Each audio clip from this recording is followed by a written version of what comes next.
In addition to changing the settings for your own profile and the profiles of the other people you let use your WordPress installation, we can change the settings for WordPress itself. This is done under the Settings option and General. We've already looked at some of these settings previously. Here you see we have the site title and tagline, which we could also configure from the customizer. You also have an email address. Now, this is the same email address as your admin email address that you use to set up the account. Now, this is the email address WordPress will use to notify you about things that happen on the site, let's say updates or comments that are held for moderation and things like that. You might want to change this if you don't want those emails to land in your inbox, but it's important to have an email address that works here. Previously, we addressed the anyone can register option. By default, it's set to off, and unless you want people to be able to register for your site, you should leave it off.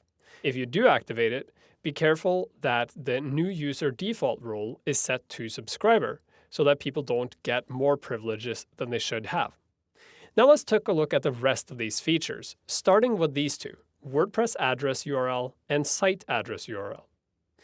By default, these are set to wherever you installed WordPress, and in most cases, that's how they should stay. The reason why you have two lines here is because in some rare cases, you may want to place WordPress in its own folder and then display it as if it was living in a different folder. In those cases, you would put in one address for WordPress address and another for the site address. This is a custom situation, and if you want to apply that situation, you should go check out the article linked right here to be different from the directory, and it'll take you to the Codex article that explains how to do this.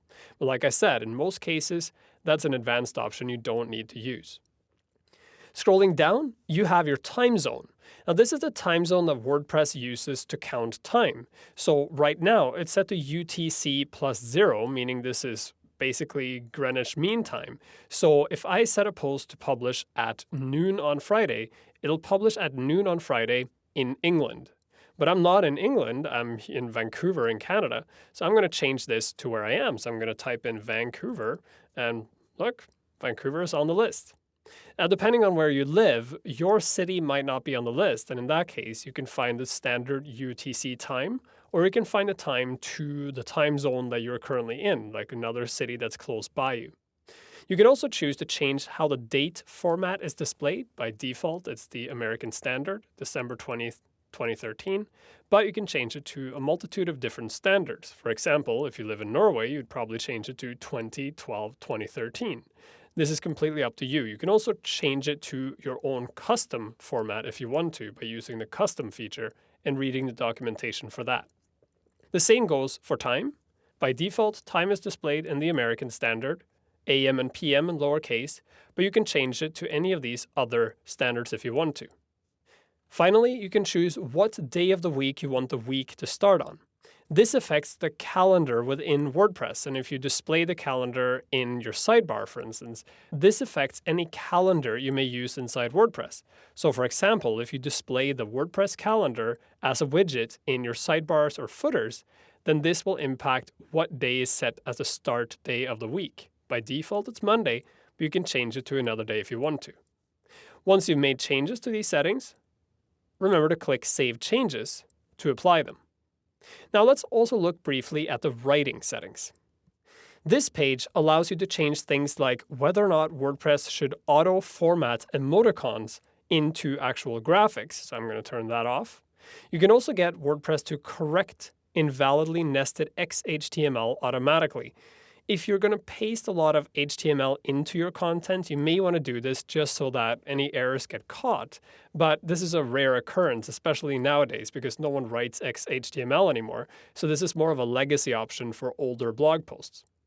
This is also where you'll remember you can set the default post category that we changed earlier in the course, and you can also set the default post format.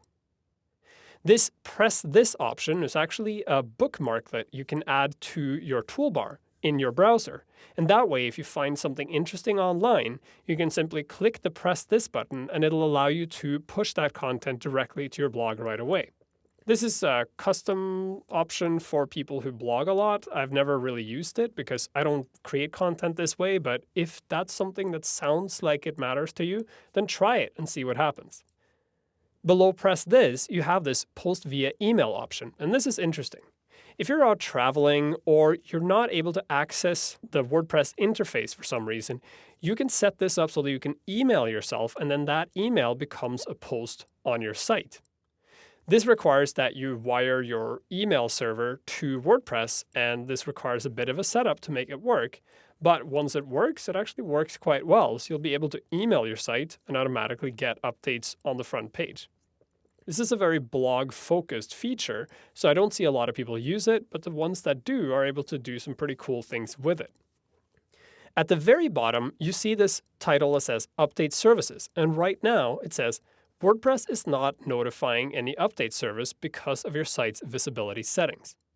Now, when I installed WordPress on my local server, I didn't check the box at the bottom during the install that said list this site on Google and other search engines. I intentionally didn't do that because as I'm building out my site, I don't want the search engines to index the content I'm putting in the site as I'm building it out because I might be experimenting and changing things. Now that I'm ready to take my site live, I can change these settings so that my site becomes visible for search engines. So I'm going to click on this link that goes to visibility settings, and this takes me to the reading panel. Here at the bottom, you see that currently search engine visibility is set to discourage search engines from indexing this site. Now that I want to take my site live, I'm going to uncheck that, and that way search engines will be able to access my site and will be able to index the content. I'll click Save Changes, and then I can go back to my writing settings.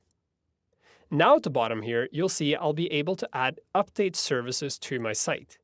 These are services that will be notified every time I make a change to my site. By default, the only service you have is this Ping-O-Matic service, but you can add additional services if you want to. I usually add all the available update services that are suggested in the codex by following this link. I'll open it in a separate tab here, scrolling down, and simply copying out this whole list. So I'll copy the list and just paste it in. And now, whenever I make an update to my site, be that a new post or a new page or a new comment comes in, all of these different services will be notified of this new content, and this will encourage some search engines to index my site better. Finally, let's take a brief look at that reading page. When we were in here to encourage search engines to index the site, you may have noticed that it started with front page displays. This is another of those settings that you also find in the customizer. This is its original location, so this is where you use to change that setting. The reading page is also where you control how many posts are displayed on the index pages of your site. By default, it's set to 10, meaning for every index page you see 10 posts, and then there's a next link. You can change this to any number. I like to set it to 12 because I find 12 to be a better number. And this is also where you can set the syndication feed. So that would be if someone is subscribing to your site using an RSS feed. You can change the number of posts that are in that feed here as well. Finally, you can decide if you want the full text or just a summary to be in your RSS feed.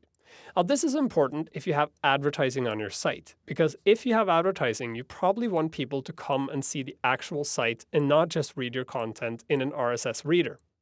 If you have advertising on your site, or if you have another reason that you want people to actually come visit your site, I suggest setting it to summary. But if you just want to ensure that people are able to read your content and disseminate it throughout the web, I suggest setting it to full text. It's completely up to you, and it depends on your use scenario. Like with all the other settings in WordPress, these require a bit of experimentation. But now you know what they do and how you can configure them. So now you can configure them to fit with your needs.